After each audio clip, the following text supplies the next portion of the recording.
very early for you, but still you look so fresh and you have joined this uh, event. So thank you so much for that. So speakers, so welcome Luenya Santiago on the stage. And so yeah, she will, the stage is all yours and you can start your presentation. Awesome. Thank you so much. I will share my screen. Please let me know if you're able to see it. Okay.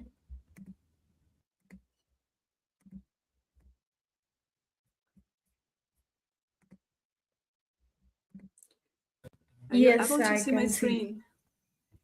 Awesome. Okay, first of all, everyone, thank you so much for the opportunity to speak there. I'm very happy to be here with you. And today we talk about the embodied influence method. What is it and for what is it for? So before starting, let's talk about the current situation of women in the world, not only in one country, not at one workplace, in the whole world. So women are 2 times more likely to be interrupted in meetings. Second point, 50% of women report being regularly interrupted or talked over. And third point, here, 20% of women are less likely to receive credit for their work contributions. How do you feel when you see this data? As women, you might not feel well seeing that. Maybe you a little bit have a crumble in your stomach and a little bit indignated about it. But we are around here of mostly women, and I have to ask you something. It's a little bit polemic. Take a note of your answer or feel in your body what this answer causes to you or this question causes to you. My question to you is, after seeing this data, I ask you if the man or are men the only one responsible for that situation, for those data? And then you might think, yes, of course, it's society, it's history, it's we are in a patriarchal world, it's because of society and so on. You might feel a little bit irritated with this question, but my question to you, it's a little bit polemic, but think about it. Are men the only ones responsible for that? Ask yourself as well. Of course, they have their share on responsibility, but ask yourself, do you have your share in a situation? Let's talk about it in a little bit more profound way. So I have been more than 10 years in consulting, management consulting in the largest global consulting in the world, in business consulting in the world. So I was in many business and meeting rooms, and I have been situations where 2 women with the same position behaved in different ways. One woman was heard and the other was not paid attention. See, 2 women, same position. And you might ask yourself why one is heard and the other one's not heard. Some people might say the fault is of the boss, that he likes more and so on. But ask yourself again, before giving, saying that it's anyone else's fault, think of the share you have on it. I see someone wrote me a message. Let me quickly see if it's from the conference. Is it? Hello, hi. So, I will thank you for saying hello. So let's say when after this talk, let's put the questions in the chat. So I will be answering them in the after of, in the end of this presentation. And another point is you can also we can ask if you can also turn on your camera to ask. So let's go to the next point. So my name is Luenya Santiago. Just to have an idea who I am, what do I do? My name is Luenya Santiago dos Santos. I come from Brazil. I have been around the world working in different places, and I have been mainly in Germany. Now I'm back to Brazil. I have been working in a lab in Spain, and there are many information about me, but the most relevant one. I have been more than 10 years international management consulting.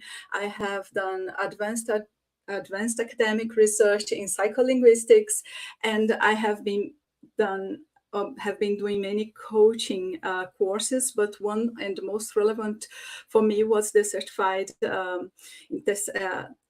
rapid transformational hypnotherapy, where you learn how to make auto-suggestion and how the language you use can affect yourself.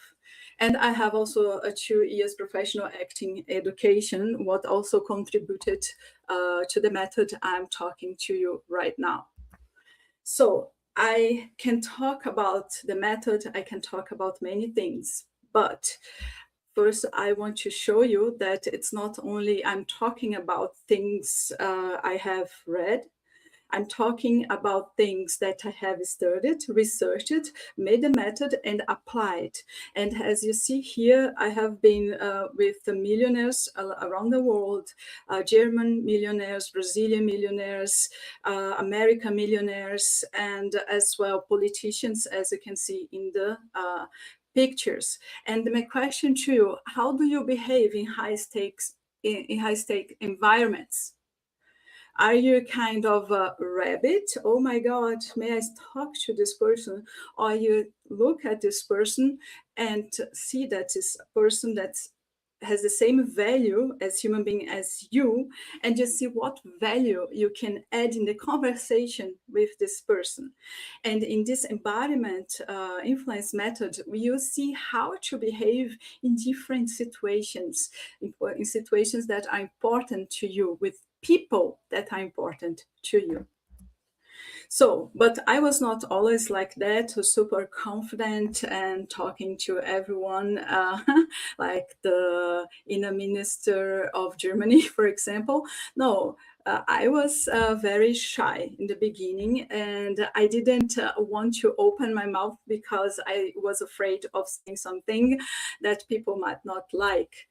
And I was shy at work, and the lesser people want to talk to me at that time, it was better to myself. I felt relieved. And I was afraid of asking for help, and people think I'm not that intelligent because I don't know that. So, and because of that, I was overloaded in work. Because I was not asking for help, I was trying to figure it out everything myself, make research, and something that I could have done in the beginning in 5 minutes, because I have asked the question, I was taking 1 hour. So I was really overloaded. And I didn't want to present anything because I was a Brazilian working in Germany using language, German and English language that was not my mother tongue. So I was feeling afraid of judgments at that time. So I wanted to be like, as any woman in this world is taught to be as a child. We are educated to be adorable, while men are educated to be strong, to achieve things in the world. Now we are in this world where we have to achieve things. And we have a lot of clients and colleagues that are men. And they are used to another kind of communication. That is what we're talking today, so that we can achieve things in this world that has those two different education styles based on gender. So I decided to deal with the results of my insecurities. And then my first step that I have also observed in very young people in the companies is I try to be overly confident, because if I'm very confident, people will think, okay, she knows a lot. The problem of doing that, so what people do when they're overly confident. They exaggerate the self-importance. They want to be smarter than others. So they, because of it, they diminish a little bit the others, right? To sound smarter. They want to be superior.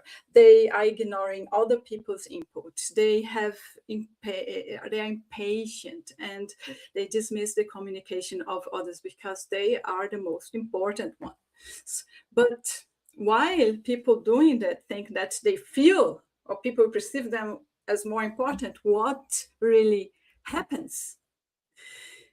This kind of action causes interpersonal damage. This kind of actions weaken relationships. This kind of action reduce trust, so that people are afraid talking to you, open up to you. If something is going wrong in a project, they are afraid to say it to you, so you're not knowing anything about the risks, for example. And it undermines teamwork. If you're in a team, no one wants to work with you. If you are the boss or the supervisor, no one will tell you the unpleasant messages or happenings. That is, for you, it's very damaging. Then, after being too confident, what happens? You try to be too humble, you try to fix it. And what happens when you behave too humble? What people do with this kind of behavior, they understate their achievements. And when they do that, other people assume that if you understate your achievement, people assume that your capability is lower. If you avoid taking credit for your achievements, then others will take the credit for that. So then you dismiss visibility, and you are not really visible. So you'll be less visible, and you'll be less likely to be recognized. And when are less recognized, you are less likely to be promoted, to get the deal you want to, and you're more likely to be overlooked. What are you doing in this kind of situation? So there are consequences of being too humble, especially for leads. Research shows that if you are humble, that has a positive effect in your team, on your team. But if you are too humble, you might not give direction to your team, and your team needs direction. So what you have to do, what research says you have to do, is to balance humility with decisiveness, because people are expecting decisiveness from you. So what are the key takeaways of this kind of behavior? What you have to do to be a good leader or to influence people in a better way? So you have to show high competence. But if you high competence, but you have no warmth, people will respect you, but will not like you. If you show high competence and warmth, people will respect you and people will trust you. So, what is the best method for you to be a good leader? Is to combine humility, confidence, not overly confident, but you have to show some confidence so that people trust you. They think you can take things up. You have to show assertiveness, so that give a direction to people, but you have to show as well warmth, so you be followed, liked, and supported. Here is the embodied influence method. For understanding that, you have to understand some fundamentals in human psychology and cognition. First model you have to understand is the iceberg model. That's very simple. It does look like you see the iceberg, and on the top of the iceberg, you see the surface of the water. What do you see? It's what your eyes can see, your ears can hear. For example, you see the person dressed in a certain way, you make some assumptions that are in your subconscious underwater. Okay, so underwater is a subconscious. If people, if you see people dressing in a way, you make some assumptions of their culture, their social status, and based on the library you have in your subconscious. So if you hear a certain voice or body language, you assume the person is confident or less confident. So here it's some examples, what is running in your subconscious, and here what you show or what you perceive with your senses. So in the case, if you're the person, the perceiver, so you see this, you make the judgments with this, with your subconscious. And if you're the person talking, people, you see you, the words you speak, the way you dress, and they will make assumptions on you based on the information they have in their subconscious. So what I have learned is I have worked with marketing, public speaking, in negotiation. What those areas have in common? They focus on the audience, right? They focus marketing, who is my persona, and they make marketing and ads specifically for this person. Who is when I'm talking, doing public speaking, I'm talking to engineers, or I'm talking to doctors, I'm talking to artists. Based on that, I change my keynote. Negotiation, what's the person in front of me wants from this negotiation, and what is the social style of this person? Because based on the social style, I can condense my information in a certain way that this person hear the information that it's important for them. But you can ask now, Luenya, and say, what? How can I be authentic if I'm adapting to their social styles? Then I ask you again, don't you think that you already do that? Or I'm saying that, actually, I'm affirming that you do that already. And you say, how? When? And I can tell you, there are social roles. So you have the role of a mother, a husband, a father, a mother, a child. The way you talk with your parents, it's not the way you talk with your husband, and it's not the way you talk with your child or children. You adjust your language, you adjust your body language, you might adjust the tone of voice, so that the person, you can create more a connection with this person, and they can understand you better. And what I'm asking you today is, you can expand it. Instead of using it with your husband, with your child, with your boss, you can just see, okay, boss, colleagues, clients, who is this person and how can I connect to them? So you study, or you analyze or see the social style of the person, the age, the gender, the social class, the profession, because the way you talk with a doctor, it's not the way you talk with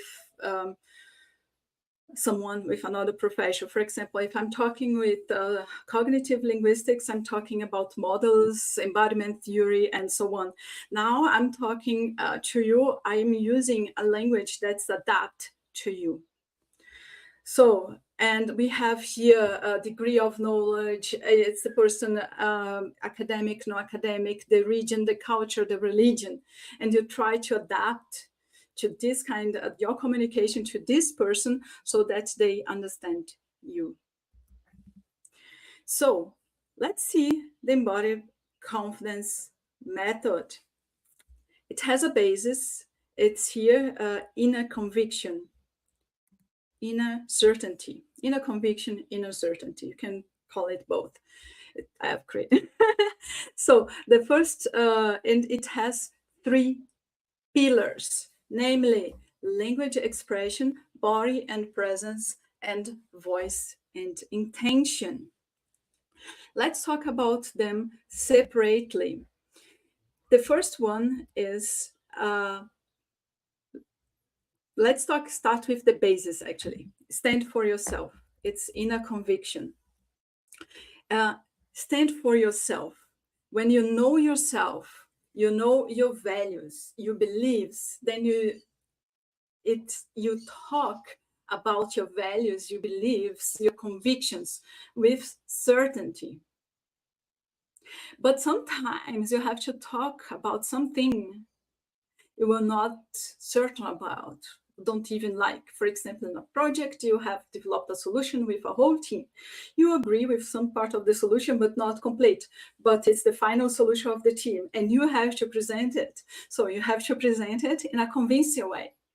And how you develop this inner conviction to talk about that part of the solution you don't like. You have to re-signify it for you. You have to say, okay, that's the specialists of this area got the best answer for this client. Is a way of re-signify it. And there are also many other ways. Let's go to the first pillar now on this basis. It's called language and expression. Do I communicate clearly with direction? I do that confidently, or I do that with uncertainty. So, for example, let's start with express yourself with certainty. Your language should create clarity, okay? If you give a commando, everyone, you're in a room with a lot of people, and you say, turn to your partner to make the exercise. If you don't say what partner, I can turn to the left, I can turn to the right. So you didn't give me clarity what I should do. You didn't communicate with precision. Then you have to say, turn to your partner or to your neighbor on the right side. So I do that.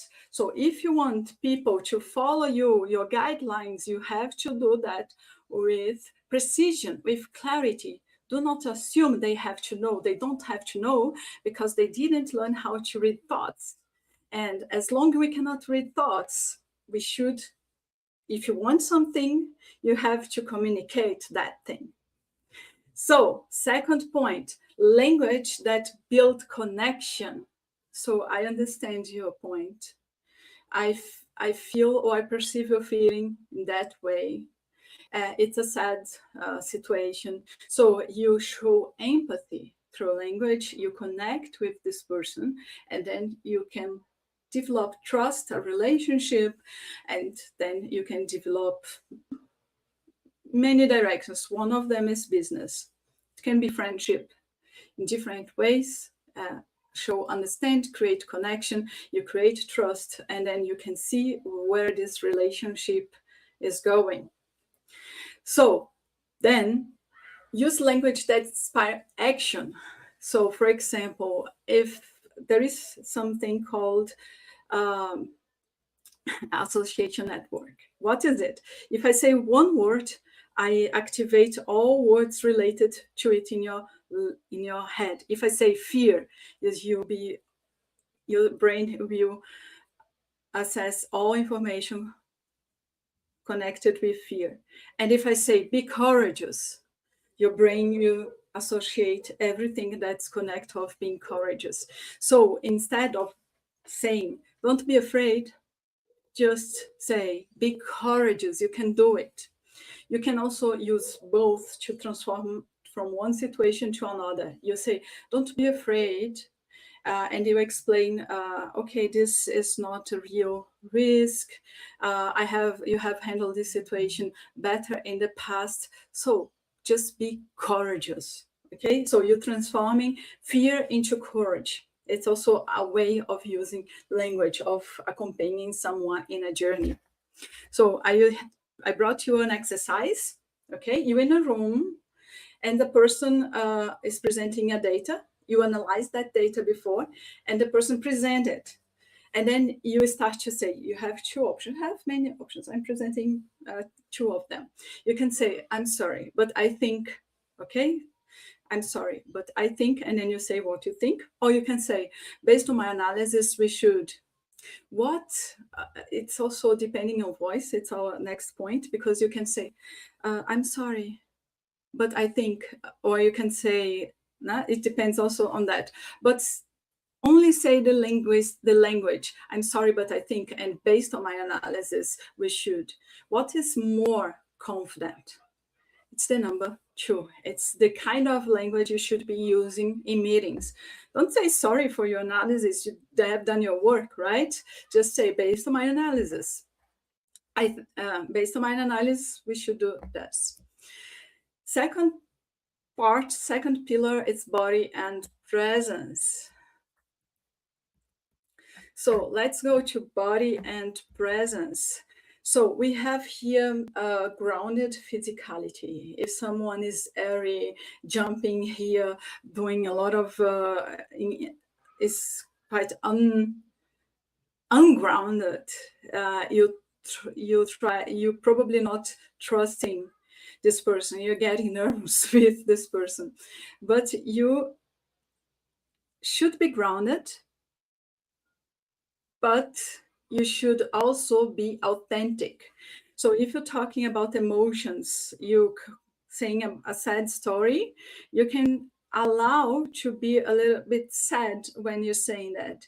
If you're saying something exciting, you might show this excitement about those emotions. Why? Because people connect to you through emotions. We're emotional beings.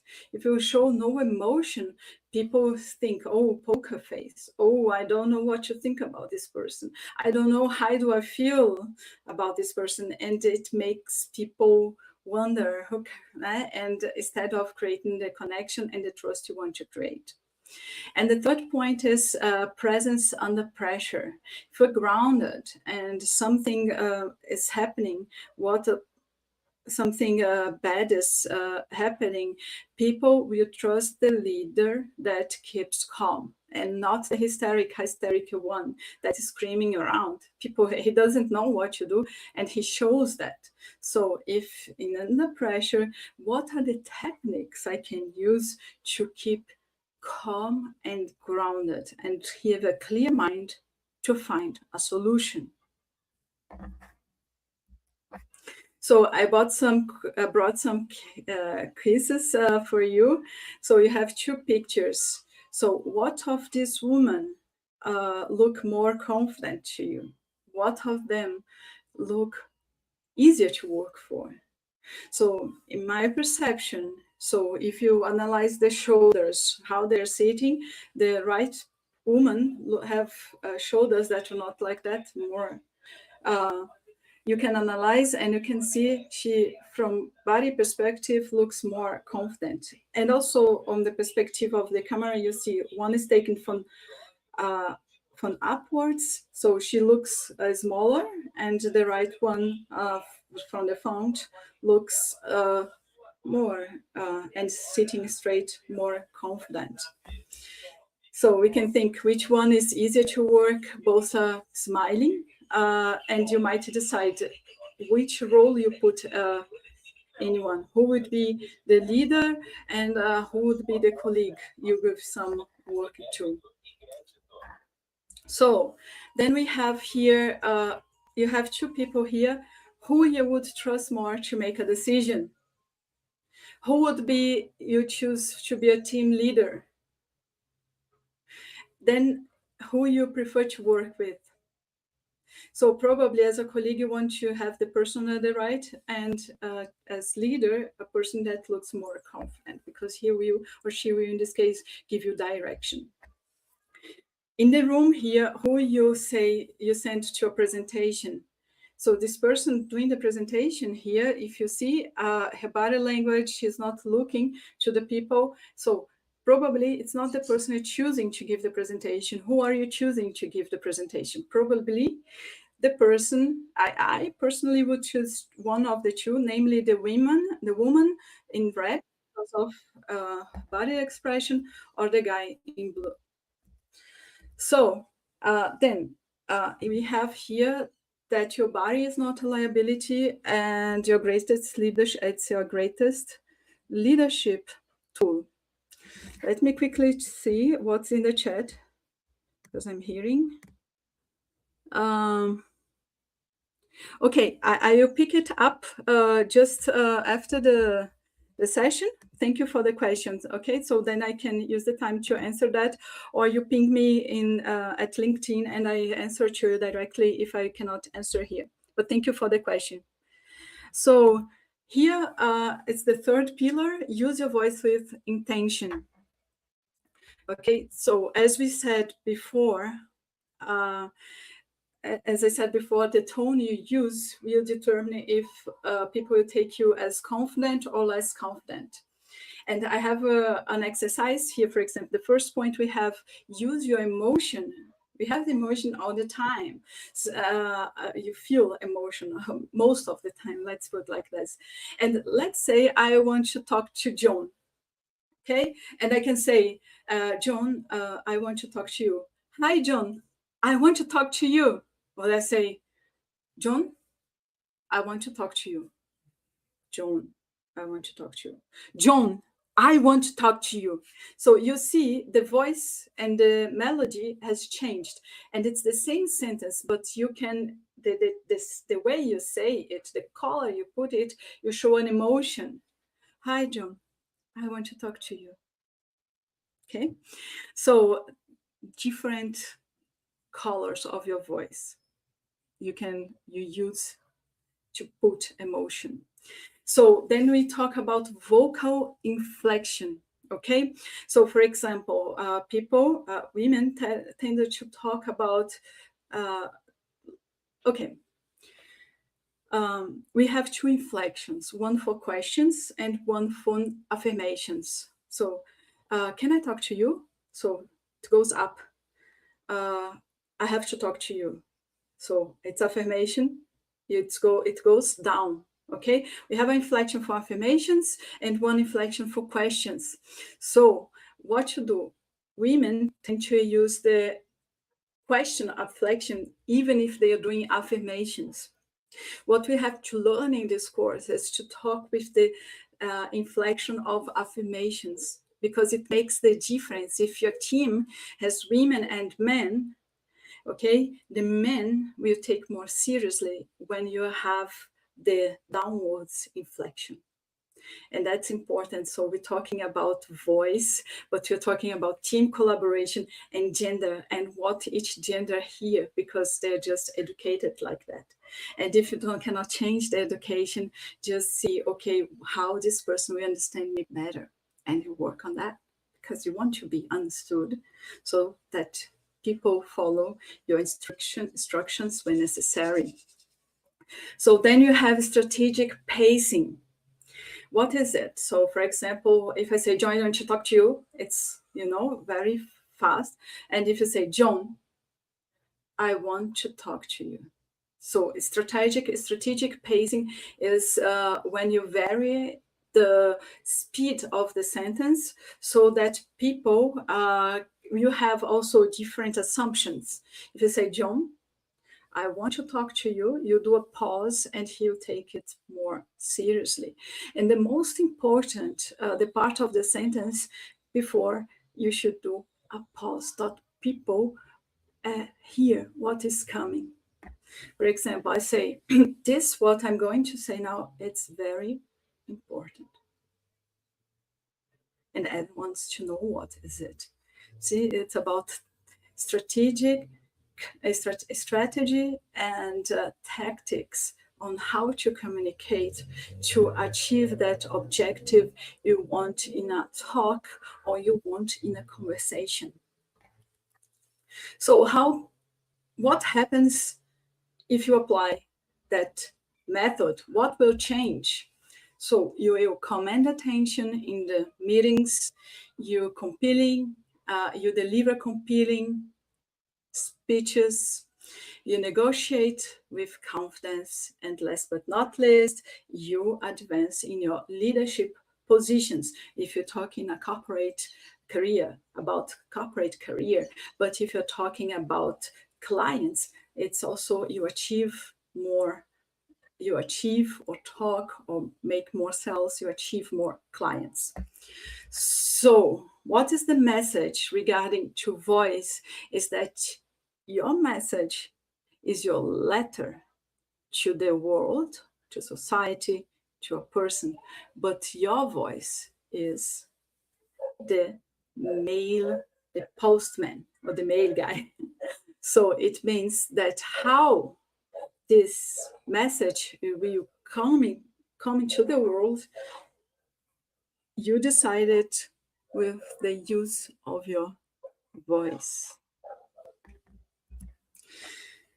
Last but not least, I really loved to do this talk. And if I can leave you today with one important message, is that a vision without voice remains a dream.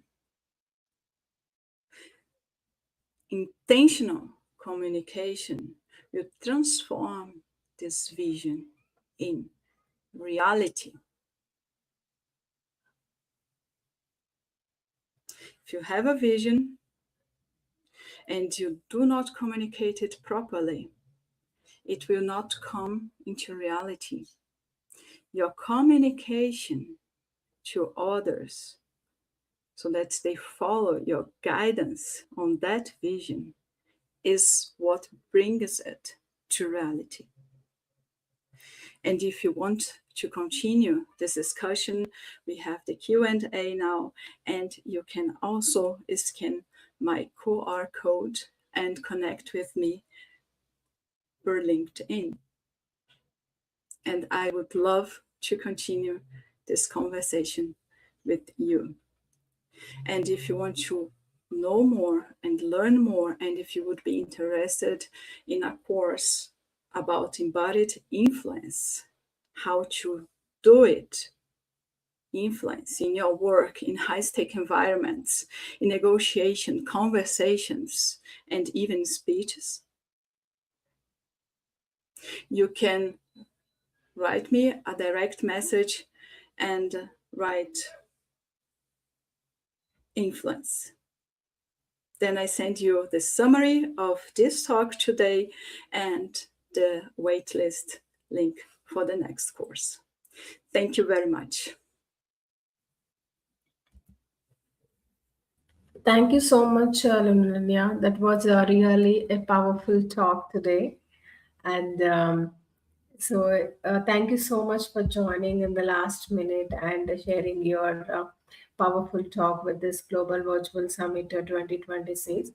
So, before you leave, so there is a question from our audience. What role does authentic emotional expression play in connecting with an audience? Okay, so I have given many talks in my life. So I would say at the university, if you're in the university hearing a scientist or someone of engineer, for example, they tend to be very logical, and they do not really connect with people. They connect with the information and they're just describing this information. And sometimes you're sitting there and, either you are engineer very interested in that, only in the information, or you are sitting there and trying to learn, but you don't have this connection, emotional connection with the topic. So, for example, I taught maths and physics some years ago, and then you can create a connection. Now, pay attention this part. That is very interesting. So you can use language and body expression to wake people in the audience to a part, to explanation, and you go step by step. So the role does authentic emotional expression. So authentic emotional expression can be, of course, happiness. Next speaker, Oi? Excuse me? Oh, sorry. No. Go ahead. No, it's just about emotional authenticity creates transparency and trust. And people will trust you when you show yourself authentically. If you're talking about something sad and you're showing, like, you're smiling, people find it strange.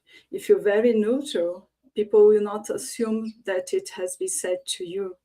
So when you're authentic, of course, you're not screaming in anger on the stage, but if that made me very angry at that time.